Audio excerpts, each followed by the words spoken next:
మరో super exclusive ని చూస్తున్నాం. ఏపీ ముఖ్యమంత్రి చంద్రబాబు నాయుడు సొంత నియోజకవర్గం కుప్పంలో నిర్మిస్తున్న ఎయిర్పోర్ట్ ఇప్పుడు పొరుగు రాష్ట్రం తమిళనాడులో పొలిటికల్ హీట్ పెంచుతోంది. తమిళనాడులోని హోసూర్లో ఎయిర్పోర్ట్ రాకుండా ఏపీ, కర్ణాటక రాష్ట్రాలు కుట్ర చేస్తున్నాయంటూ డీఎంకే ఎమ్మెల్యే అసెంబ్లీలో చేసిన వ్యాఖ్యలు తీవ్ర దుమారం రేపుతున్నాయి. కుప్పం ఎయిర్పోర్ట్ కోసమే హోసూరు ప్రాజెక్టును అడ్డుపొలలు వేస్తున్నారని ఆయన ఆరోపించారు. అయితే ఈ ఆరోపణలను తమిళనాడు మంత్రి కీర్తన తీవ్రంగా ఖండించారు. సోషల్ మీడియాలో వచ్చే ఫేక్ వార్తలను పట్టుకుని అసెంబ్లీలో మాట్లాడటం కరెక్ట్ కాదని కౌంటర్ ఇచ్చారు. వాస్తవానికి హోసూరు ఎయిర్పోర్టుకు ఉన్నవి కేవలం సాంకేతిక సమస్యలే. బెంగళూరు ఎయిర్పోర్టుకు దగ్గరగా ఉండటం, రక్షణ శాఖకు చెందిన ఏరోనాటిక్స్ సంస్థలు ఉండటంతో అనుమతులు రావడం కష్టంగా మారింది. కానీ ఇక్కడే ఏపీ సర్కార్ తన మార్కు వ్యూహంతో మాస్టర్ స్ట్రోక్ వేసింది.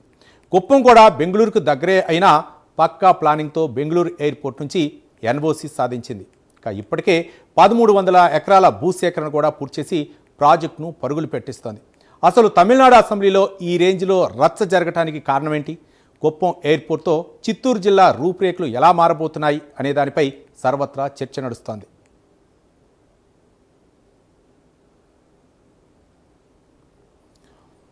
మొత్తానికి కుప్పం ఎయిర్పోర్టుపై అయితే మాత్రం పక్క రాష్ట్రాల్లో తీవ్ర చర్చ నడుస్తుంది. అసలు ఏంటి కుప్పం ఎయిర్పోర్టుపై ఉన్నటువంటి సమస్యలు ఏంటి, మిగిలిన రాష్ట్రంలో కల ఇబ్బంది గల పరిస్థితి ఏంటి, తదితర అంశాల గురించి మా కరెస్పాండెంట్ రవివర్మ మరిన్ని వివరాలు అందిస్తారు. రవివర్మ.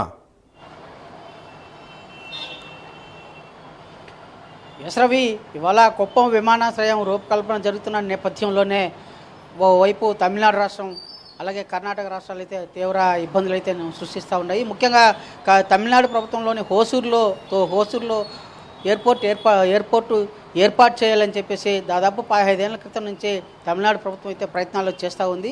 అయితే బెంగళూరుకు దగ్గరగా ఉన్నటువంటి హోసూరు ఫీజిబిలిటీ లేదు, విమానయాన శాఖ అయితే ఏర్పాటు చేసేందుకు కుదరదని చెప్పేసి సాంకేతికమైన అంశాలను చూపించి ఫీజిబిలిటీ కుదరదని చెప్పేసి దాదాపు 8 ఏళ్ల క్రితం దాన్ని పక్కన పెట్టింది.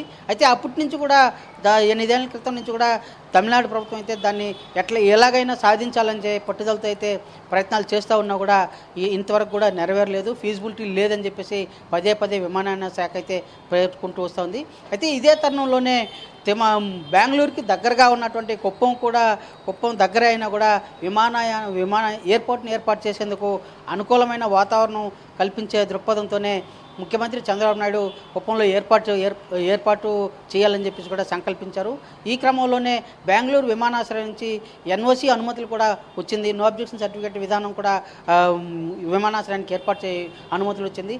దాంతో దాదాపు ఇప్పటివరకే 1300 ఎకరాల స్థలాన్ని కూడా ఎయిర్పోర్టు ఏర్పాటు చేసేందుకు స్థలం కూడా స్థల సేకరణ కూడా పూర్తయింది.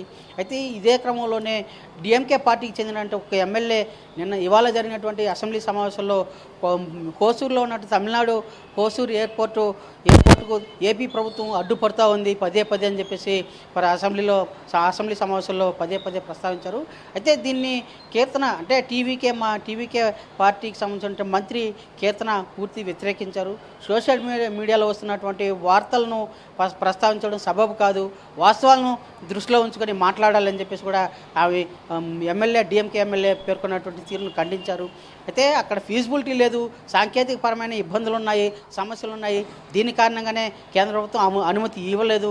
దీనిని దృష్టిలో ఉంచుకోకుండా రాజకీయ లబ్ధి కోసం ఇలా మాట్లాడడం సమంజసం కాదు అని చెప్పేసి టీవీకే పార్టీకి సంబంధించిన మంత్రి కీర్తన తమిళనాడు అసెంబ్లీలో స్పష్టం చేశారు. ఆ దిశగానే ఇవాళ తమిళనాడు రాష్ట్రంలో రాజకీయాల్లో అసెంబ్లీలో హాట్గా కుప్పం విమానాశ్రయ ఏర్పాటుకు సంబంధించి హాట్ చర్చ అయితే సాగిందని చెప్పి కూడా తెలుస్తూ ఉంది. అయితే దీన్ని ఇలాంటి సందర్భాలు ఓవైపు తమిళనాడులో జరుగుతూ ఉన్నా కూడా ఏపీలో మాత్రం ముఖ్యమంత్రి తన పనితనాన్ని చాటుకుంటూ పోతున్నారు. కుప్పం విమానాశ్రయ ఏర్పాటుకు అన్ని రకాల అనుమతులు పొందారు. దాదాపు 1300 ఎకరాల స్థల కేటాయింపు కూడా పూర్తి చేశారు. త్వరలోనే కుప్పం విమానాశ్రయానికి భూమి పూజ కూడా జరిగే అవకాశం ఉందని కూడా తెలుస్తూ ఉంది. ఏది ఏమైనా రాష్ట్రాభివృద్ధి, జిల్లా అభివృద్ధి ప్రధాన ధ్యేయంగా ముఖ్యమంత్రి తన పనితనాన్ని సాగించుకుంటూ తన పందాలో అభివృద్ధి పనులకు పెద్దపీట వేస్తూ ముందుకు సాగుతున్నది. పొరుగు రాష్ట్రాల్లో దీన్ని చూసి జీర్ణించుకోలేక ఇలాంటి నిరాధారమైన వార్తలను కూడా పదే పదే ప్రస్తావించడం ఎంతవరకు సబబు అని చెప్పి కూడా దాదాపు రాజకీయ విశ్లేషకులు అయితే భావిస్తున్నారు. ఇది సమంజసం కాదని చెప్పి కూడా పదే పదే స్పష్టం చేస్తున్నారు.